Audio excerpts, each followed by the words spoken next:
Universal 3 died for Transformers '07.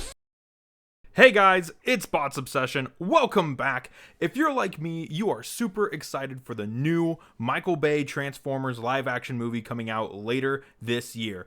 And I know we've seen those protoform figures, but I got a special sneak peek. I was able to get this guy just a bit early before the movie comes out, and I am so excited to share this with you.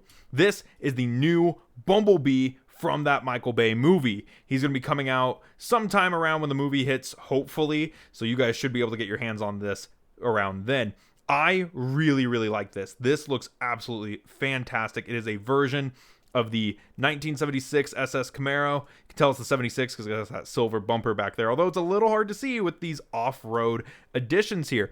Pretty cool to see that they're doing something different with the cars in this movie. I wonder if all of them are going to be tricked out like this. I wonder if they're going to be like off-roading in the desert or in the jungle or something. That'd be pretty cool. But all in all, pretty excited to see this. Weird for Bumblebee to be a Camaro. I would have assumed that he was going to be a Beetle like his G1 counterpart, but got some nice detailing on here. He does have weapon storage. He can have his cannon back here, which we'll talk more about that later. Can have his blade under here, which is pretty nice. And you can see some stuff under there. Got his face, which we'll talk about more later. Headlights are picked out. Some nice racing stripes right there. Bumblebee, you know, that's clever with the stripes. Some louvers on the back there.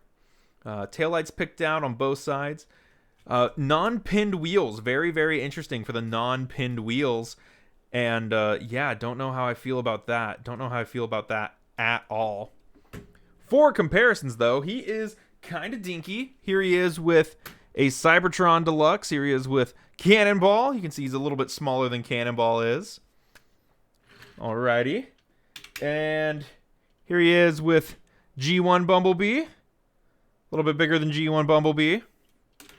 Here he is with a Spy Changer. Definitely bigger than the Spy Changer. And of course, Machine Wars Hoist. We love it. So getting this guy transformed is pretty easy. You want to take off the cannon and then untab the sword. Come over the doors. This is really cool. You open up the doors. We haven't seen that since Alternators, really. None of the Unicron trilogy guys did that. So that's pretty cool. Then you want to come down here to the arms and untab them. Come to these front wheels and pull them out like so. Collapse the doors and the wheels like so they're straight out like this. Push up on the bumper until it unclips, and you want this kind of mess going on here. And then you want to bring out the arms to the side. Bring out the arms there. Untab the legs, and this is where it gets really cool. You're going to take the side of the leg here, push it down and out, rotate the bumper to become the heel, and then you're going to take the louvers and fold that in to become the inner cab. And you're going to do the same on this side. Lots of really cool stuff going on there. Grab the chest, clip it down, and to make the chest look right, he has specified joints right here. So that's pretty cool. Pretty cool that it's not just a blank Camaro chest there. Kind of reminds me of G1 Prowl and Jazz going on. Bring the arms down, and this is where it gets kind of good. You're going to start folding this whole back section up and into itself. Make sure you don't clip the head like I'm currently doing. There we go. Okay. And then you want to fold this up into the back to fill in the back gaps. Lots of good stuff there. And that's our Bumblebee. Very cool. So here we got Bumblebee in his robot mode. Very nice robot mode. I like it a lot. It looks really cool. It's very different from G1 Bumblebee. Let's get into some comparisons here. So we can show him off with G1 Bumblebee. Definitely bigger than G1 Bumblebee. Show him off with Robots in Disguise Sideburn. Pretty cool. And I showed him with Cannonball earlier. So here he is with Cannonball, some Cybertron stuff. He is a bit smaller than Cannonball. And what really surprised me was how much shorter than Hotshot he was. I feel like this is an apt comparison. Here he is with Cybertron Hotshot. You see Hotshot just towers over this guy. Alrighty. For accessories, though, Bumblebee has quite a few. I'd say quite a few. He has two. No, he has a blaster, but it works very differently. It has a peg hole, and he has holding things, but it doesn't, like, sit, like, over here. It actually goes inside the hand and covers up the arm. Like his arm is like transformed into it. That's pretty interesting. Pretty different. I wonder if all the guys are going to do that in the movie. And then his sword, again, no like tab for it to plug in, but it does have these tabs on the inside, so you can tab it onto his arm there. So he got a sword, got a blaster. So I do like that he has melee and like ranged options. That's pretty cool. And speaking of options, let's talk articulation. If you bring him in, he has a ball joint at the head, pretty emotive, and a pretty nice head sculpt there. I really like it.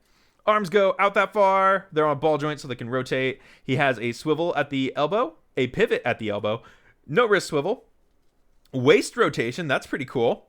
Legs go that far, that far. They only go out so much, but they do have a cut. That's pretty cool. Thigh swivel. That's nice. I'm used to a boot cut swivel, but that's really nice. Knee joint at about 90. And then the legs, the feet here, which, first of all, looks like he's rocking the Gundam Stompers. Am I right, Vangelis? Shout out, shopping at the Gundam shoe store. But yeah, ankle pivots like that. And then it has an ankle rock. Like, pivot and swivel. Like, that's insane. Really good stuff here on this Bumblebee. Really, really good articulation on him. Let me bring him in so that way I can show off some more details too. I love the chest on this guy.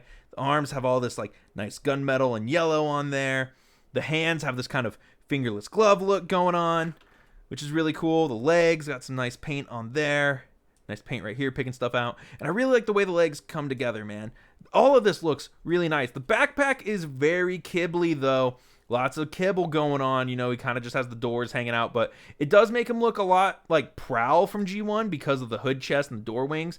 And then he does just have the whole front end like hanging out right here, the whole roof. Which I feel like they could have just used the front end right there. And if they didn't want it to have the off-road detailing, why'd they put the off-road detailing on it? Like, you didn't have to do that. But I still think it's a cool figure. I still think it's a really nice Transformer. I think it looks really cool. I'm excited to see what else Michael Bay gives us, what this new Transformers movie gives us. There's some really cool ideas in it, some really cool stuff. And I think that this is going to be an awesome figure. Oh my gosh, I forgot Hoist. Oh my gosh, I forgot to show off Machine Wars Hoist. Bros, thank God. Oh my gosh. But yeah, there he is with Machine Wars Hoist. So you know how big he is compared to that guy. Oh, I can't believe we almost forgot that. But yeah, really, really like this guy. I'm excited to see it. Hopefully you guys can get your hands on this soon. Like I said, I got mine early through eBay. Got it off the eBays from some guy overseas. You know how it goes. Got to get those vids out early so that way we get them views.